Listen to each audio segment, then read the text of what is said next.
और बच्चे पूछ रहे हैं कि लेक्चर कौन से ऐप पर आया, क्योंकि मेरा ऐप तो वो डिस्टर्ब हो गया, वो फ्रॉड निकले ऐप वाले, पैसे वैसे लेकर वो उन्होंने काम नहीं किया और अब वो फोन भी नहीं उठा रहे हैं। पार्टी राजस्थान के तो हम अप्रोच भी नहीं कर सकते ज्यादा, तो इसलिए ऐप की सर्च चल रही है। और मैंने फिलहाल यूट्यूब पर प्लेलिस्ट बनाई है अकाउंटिंग फॉर कंसाइनमेंट, उसके अंदर फिलहाल मैं इसके लेक्चर डाल रहा हूँ। जब तक 2-3 दिन में मेरा ऐप का डिजाइन नहीं होता तब तक सारे लेक्चर आपको उस प्लेलिस्ट पर ओपन मिलेंगे बेटा। कल तक के लेक्चर शायद डल चुके हैं।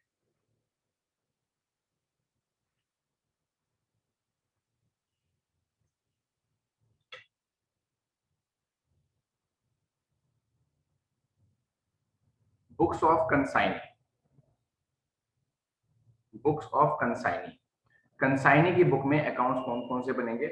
सबसे पहला अकाउंट जो मोस्ट इंपोर्टेंट है वो है कंसाइनर, कंसाइनर्स अकाउंट।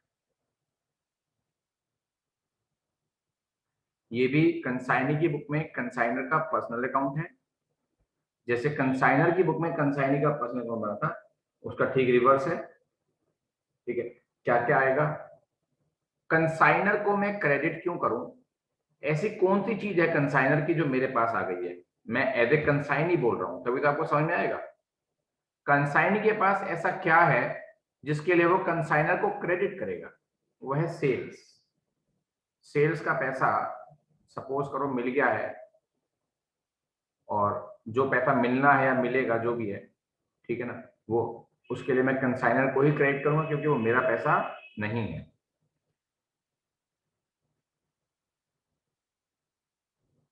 ठीक है, किस किस चीज के लिए मैं कंसाइनर को डेबिट करूंगा? यहां पर जितनी भी पेमेंट मैंने कंसाइनी के बिहाफ पर की हैं, ऑल पेमेंट टू कंसाइनर, मतलब कंसाइनर के बिहाफ पर की हैं, और on behalf of consignor, consignor को पैसे दिए या कंसाइनर के बिहाफ पर पैसे दिए, वो सब आएंगे।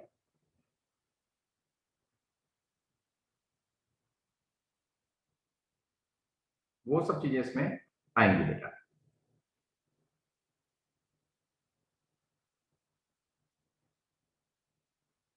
एक चीज और आती है इसमें, and all dues from consignor. Consignor से अगर मैंने कुछ लेना है लाइक कमीशन, तो वो भी इसमें आएगा। तो कंसाइनी ने जो खर्चा किया, कंसाइनी कैश लिखेगा, लेकिन डालेगा उसे डेबिट कंसाइनर पे करेगा, कैश या बैंक। ठीक है, बिल दिया वो आ गया,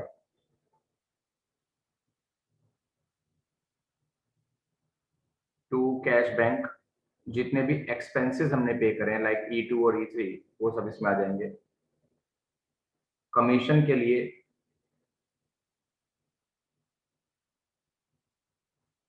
कमीशन लिख देंगे, कोई दिक्कत की बात नहीं है। ठीक है ना, टोटल करेंगे,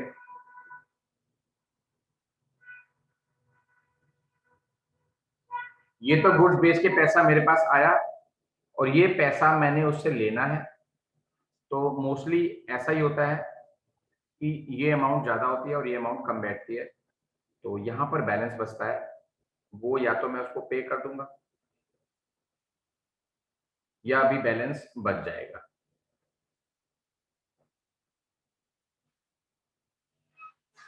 ठीक है, तो ये वही अमाउंट है जो कंसाइनर की बुक में, कंसाइनी का अकाउंट जब आपने बनाया था तो फाइनल रेमिटेंस आया था, वो यही अमाउंट है। तो इसके बेस पे ना बहुत सारे एमसीक्यूज आएंगे जो आपको परेशान करेंगे। तो कंसाइनर की बुक में कंसाइनी या कंसाइनी की बुक में कंसाइनर, एक अकाउंट तो आपको बहुत अच्छे से आना चाहिए, दोनों ही आने चाहिए, लेकिन रेमिटेंस आपको किसी भी से भी बन जाएगा।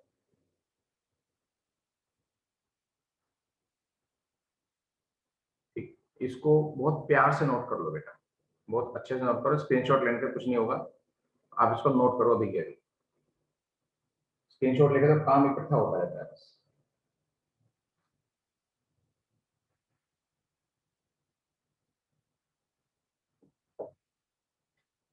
जिन्हें प्रॉपर्ली नोट कर लिया और कोई प्रॉब्लम नहीं है अकाउंट में, वो हैंड रेज कर देंगे।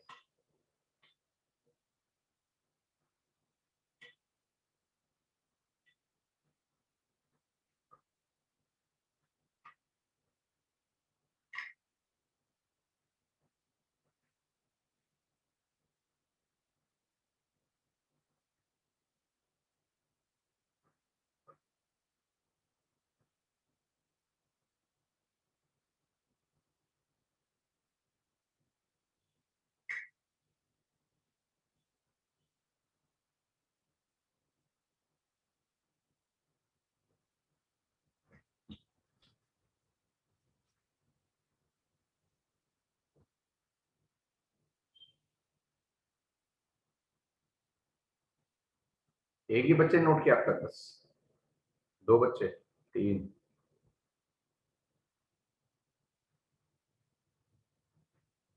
लक्ष्य, जल्दी करो।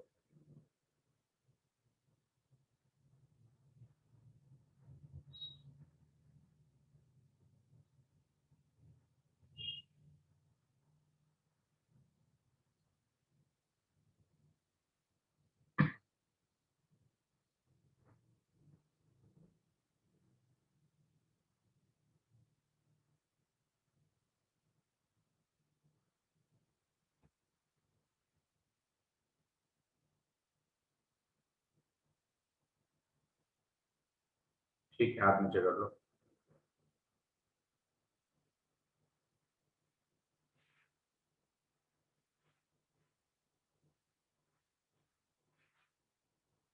और जो बैड डेब्ट्स और डेल कैडर कमीशन वाला केस है, case of del credere commission,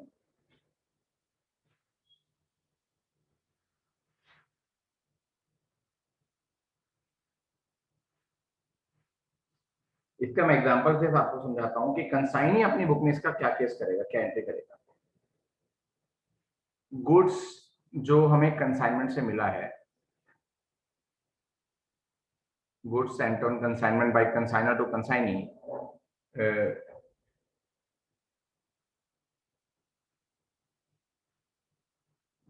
चलो उससे हमें क्या मतलब, सेल से मतलब है, तो सेल लिख देते हैं। सेल्स फॉर कैश, नगद हमने बेचा 1,00,000 रुपए का, एंड ऑन क्रेडिट, उधार हमने बेचा 2,00,000 रुपए का।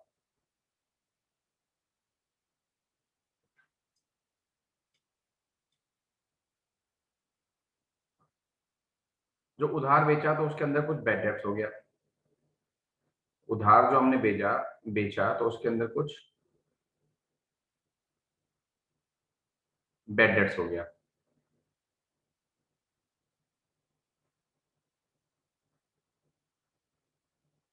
30,000 रुपए का। ठीक है, अब आपको give entries in the books of consignee when. अब इसमें दो कंडीशन है, दो कंडीशन है, तो पूरा केस हो गया। इसमें दो कंडीशन है कि पहली कंडीशन तो है कि डेल क्रेडिट कमीशन अलाउ नहीं है, del credere commission is not allowed.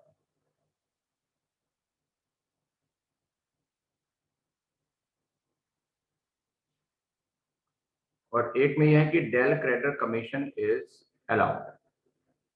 Condition number second, 5%।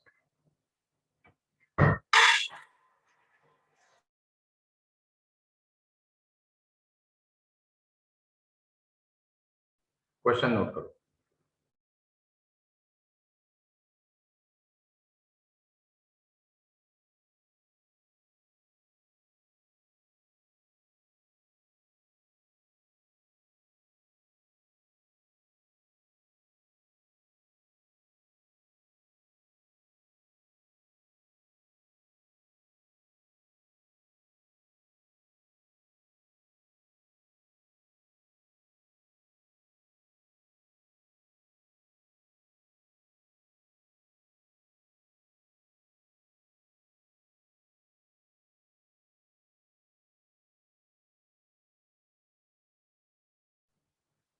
ठीक है, आई थिंक आपने नोट कर लिया होगा।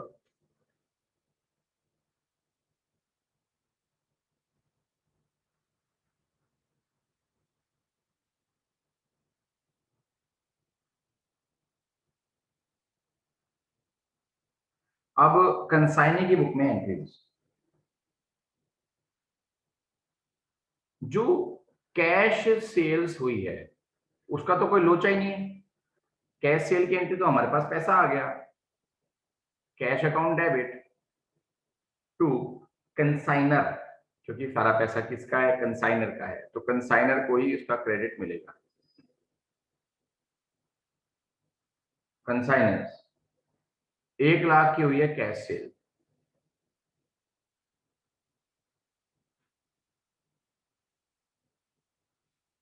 और जो क्रेडिट सेल हुई है उसका तो मुझे पैसा मिला नहीं, उसका तो मुझे पैसा मिला नहीं। तो जितने भी डेटर्स जनरेट हुए हैं, डेटर्स अकाउंट डेबिट, वो भी कंसाइनर के हुए हैं। 2 लाख की क्रेडिट सेल हुई, नोट करो, नोट करो। तो ये दो एंट्री तो होंगी कॉमन, बल्कि एक बैड डेट्स वाली एंट्री भी कॉमन होगी। बस डेल कैडर कमीशन का जो इफेक्ट पड़ेगा वो बाद में पड़ेगा, बताऊंगा अभी। ये तो सब कॉमन है। एक एंट्री और कॉमन है कि जो हमारा पैसा डूबा है, एक बार को उसकी एंट्री तो कॉमन है कि bad debts account debit to debtors account.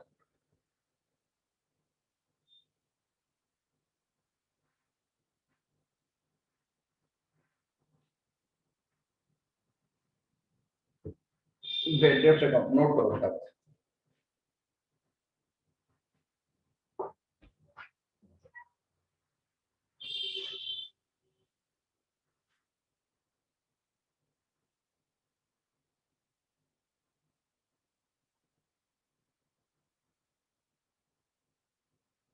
ये 3 एंट्री तो कॉमन है।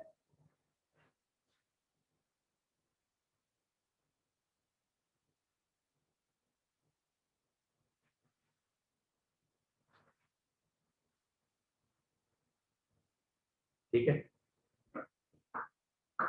नोट कर लिया बेटा, अच्छे समझो। नगद बेचा, पैसा आया, कंसाइनर को क्रेडिट किया। उधार बेचेंगे तो डेटर जनरेट होंगे, क्रेडिट कंसाइनर को जाएगा। बैड डेट्स होगा तो bad debts account debit to debtors, debtors हमारे उतने ही कम हो जाएंगे। तो ये तो नॉर्मल एंट्री है जो होनी चाहिए हर केस में। अब बात आ जाएगी डेलीगेटर कमीशन अलाउ है और नहीं है, इसका क्या इफेक्ट पड़ेगा।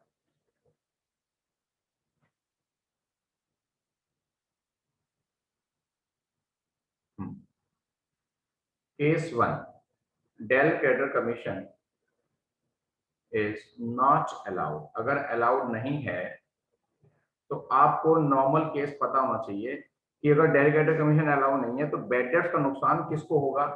या तो कंसाइनी ने बैड डेट्स अकाउंट डेबिट लिखा, कंसाइनी का नुकसान नहीं है, ये नुकसान सारा किसका है, कंसाइनर का है।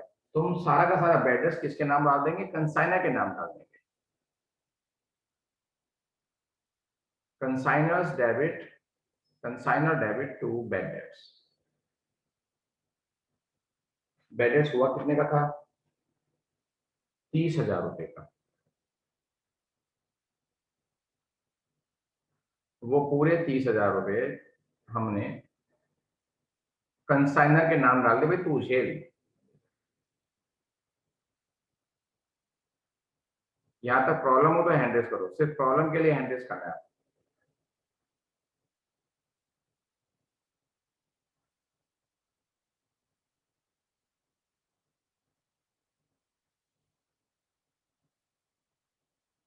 अगर डेल कैडर कमीशन अलाउड है तो फिर मैं बैड डेट्स वाला नुकसान कंसाइनर के नाम नहीं डालूंगा, क्योंकि उस नुकसान को सहन करने के लिए मुझे अलग से कमीशन मिला है। तो मैं बैड डेट्स डेबिट रहने दूंगा, तो ये वाली एंट्री मैं नहीं करूंगा।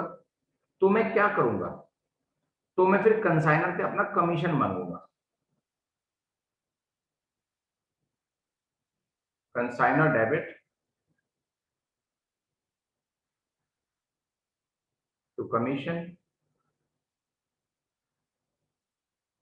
कितने परसेंट था, कमीशन 5% था। वो फिर टोटल सेल पे निकलता है, वो उधार सेल पे नहीं निकलता है। वो उधार सेल के लिए, लेकिन कुछ ना लिखा हो, कुछ ना लिखा हो तो del credere commission total sale पे निकलता है। 5% ऑन टोटल सेल्स।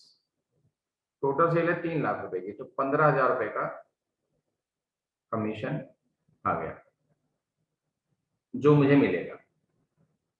ठीक है, और बैड डेट्स कितने के हुए ये देखने वाली बात है।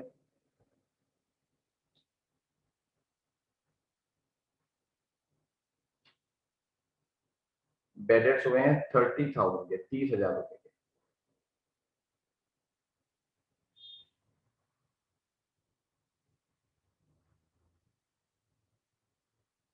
ठीक है, तो उस कमीशन से बैड डेट्स राइट ऑफ होगा। देखो कैसे, कमीशन डेबिट 15,000,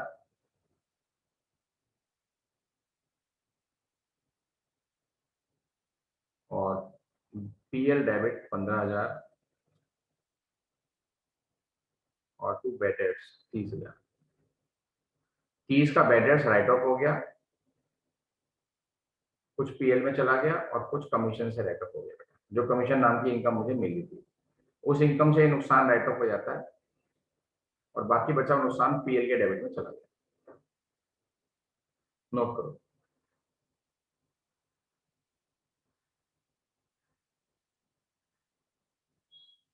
नोट करो बेटा।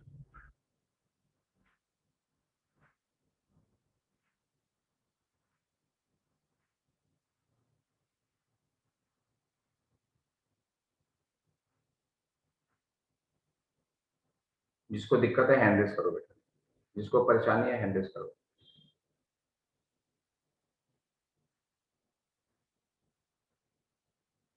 ठीक है, एक और केस है सिक्योरिटी वाला।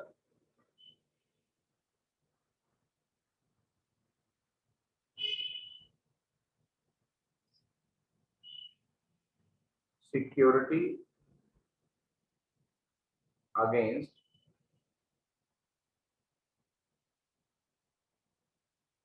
Goods consigned. जो गुड्स हमें कंसाइन किया गया है उसके खिलाफ हमने कितनी सिक्योरिटी दी है, कितना एडजस्टमेंट होगा, वो सब बातें मैं आपको सिखा रहा हूँ। अभी एक केस से आपको समझ में आ जाएगा मैं क्या सिखाना चाहता हूँ। एग्जाम्पल लिखना है बस आपको सीधा सीधा।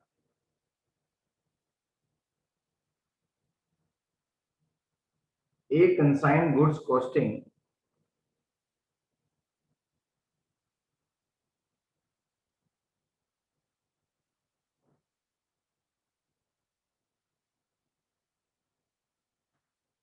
कितना मांगने, 1 लाख ही मांगने, और क्या।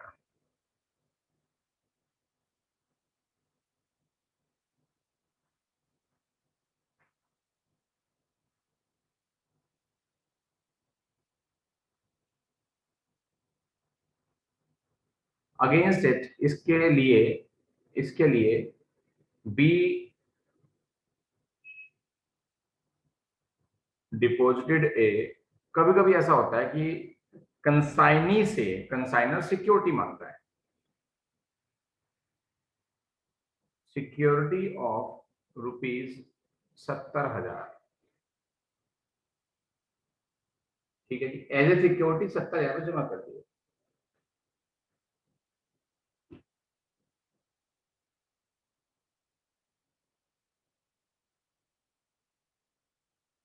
Goods sold ₹60,000। अब पूरे साल की जो सेल हुई वो 60,000 हुई।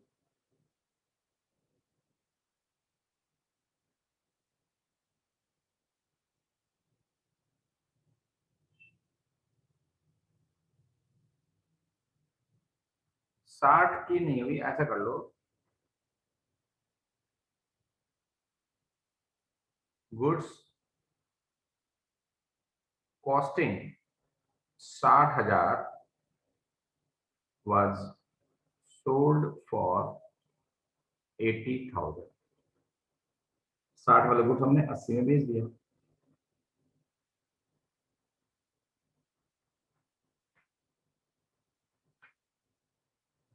ठीक है ना। उसके बाद एंड बी डिपॉजिट क्या पेड लिख दो सकता,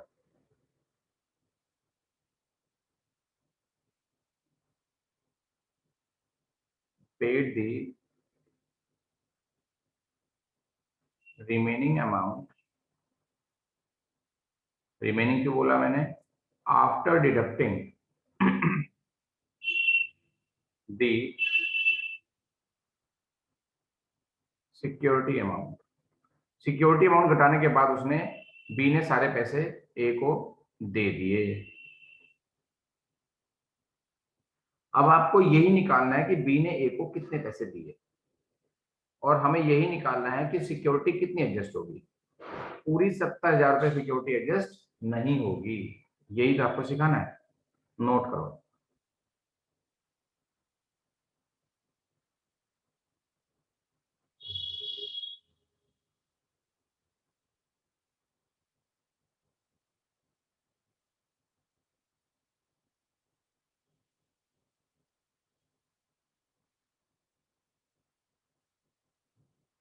नोट करो।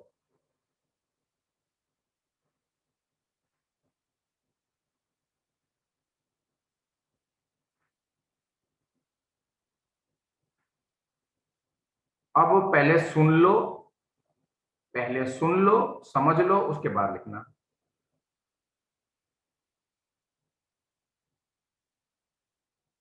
पहले समझ लो।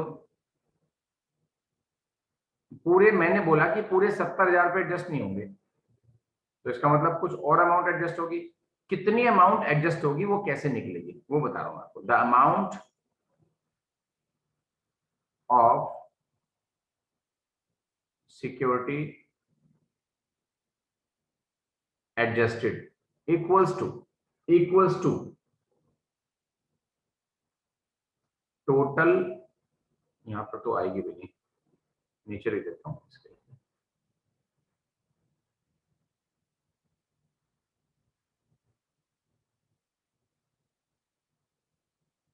Total security amount multiply cost of goods sold by consignee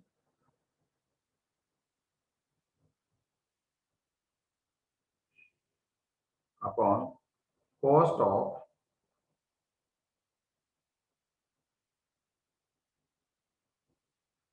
total goods received by consign.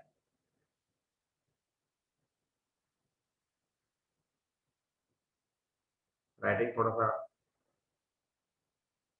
ठीक है। ये पहले आप लिख लो फॉर्मूला, और इस फॉर्मूले को लगाकर मुझे बताओ सिक्योरिटी कितनी एडजस्ट होगी।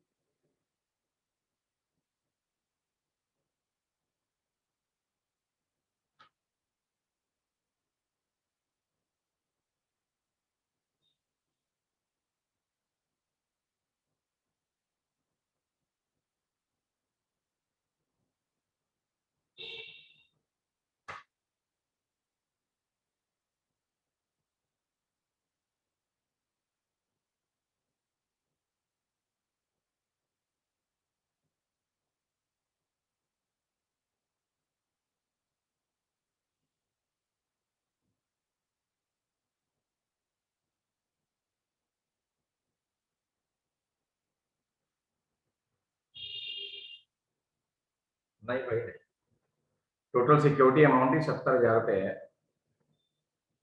और गुड्स बेचा जो है उसकी कॉस्ट है 60,000, और टोटल गुड्स जो मुझे मिला था वो है 1 लाख का। ऐसे निकालो। स्पर्श सही रिप्लाई।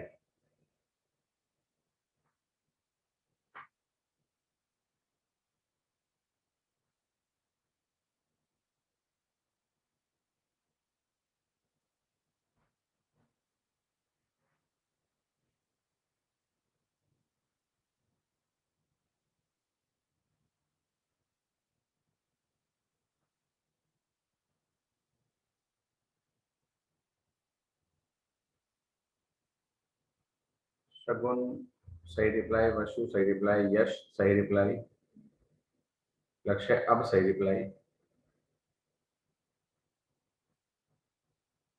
विशाखा प्लीज रिप्लाई,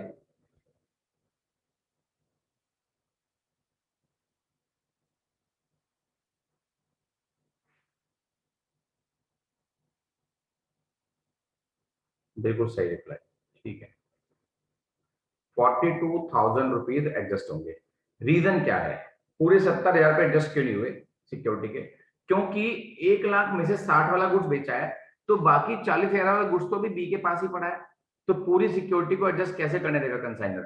पूरी सिक्योरिटी एडजस्ट नहीं होती। हाँ, अगर वो जैसे गुड्स बिका है, 60 वाला गुड्स बिक गया, 40 वाला गुड्स कंसाइनी के पास पड़ा है, अगर कंसाइनी इस पैसे के साथ साथ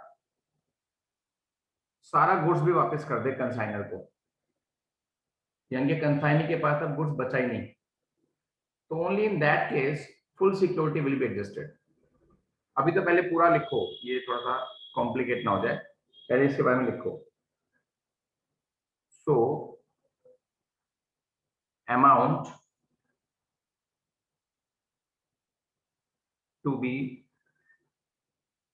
paid by B to A, जो बी अमाउंट देगा, 80,000 का तो कुछ बेचा, और जो 70 की सिक्योरिटी थी उसमें से 42 एडजस्ट हो गए, तो वो 38 भेजेगा। ये लिख लो, और एक बड़ा सा नोट लिखना है।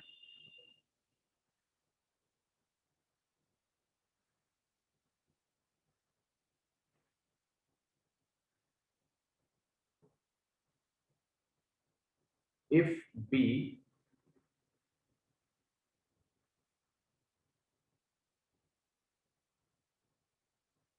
sends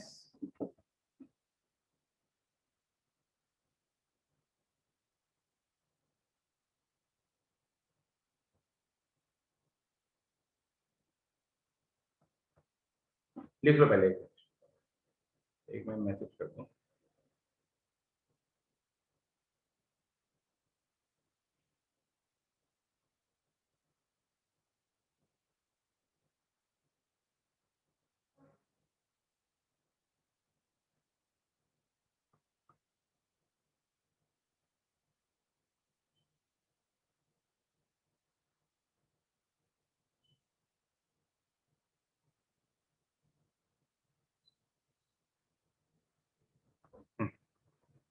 If B sends the remaining goods also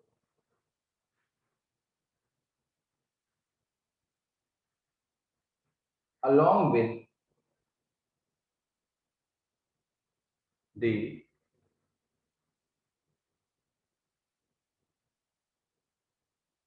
settlement amount, तो यानी कि बी ने बचा हुआ गुड्स भी वापस कर दिया, तो बी के पास गुड्स तो बचा ही नहीं अब कोई भी, ठीक है ना? तो उस केस में पूरी सिक्योरिटी एडजस्ट होगी। देन फिर तो कंसाइनर सिक्योरिटी की कोई भी अमाउंट रख ही नहीं सकता, क्योंकि सब कुछ उसके पास आ गया। Then full security amount would be adjusted. तो अमाउंट पेड कैसे निकलेगा? 80 की सेल हुई, 70 की सिक्योरिटी है, तो 10,000 पे वो फुल पे करेगा, अगर वो खारा का खारा गुड्स भी वापस कर दे तो। कुछ ना लिखा हो तो इसका मतलब ये मानते हैं कि गुड्स वापस नहीं किया।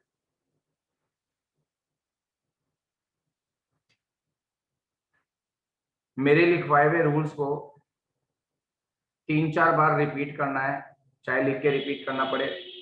रूल्स पक्के करने के बाद ही काम करना। ये वाली वीडियो भी मैं अभी अपलोड कर दूंगा 5-10 मिनट में, और वीडियो को अच्छे से देख के, जो कल वाली भी और आज वाली भी अच्छे देख के try to finish all illustrations, all questions and all MCQs of this chapter. Consignee, consignor, entry, account सब कुछ करना है आपको, ठीक है ना। और मुझे रिपोर्ट करनी है। कल का दिन आपके पास है भी, ठीक है ना। कल आपकी ये वाली क्लास नहीं होगी, परसों होगी क्लास अपने उसी टाइम पर, फिक्स टाइम पर, ठीक है ना। कुछ कहना हो तो आप हैंड रेज कर सकते हैं, अदरवाइज बाय बाय।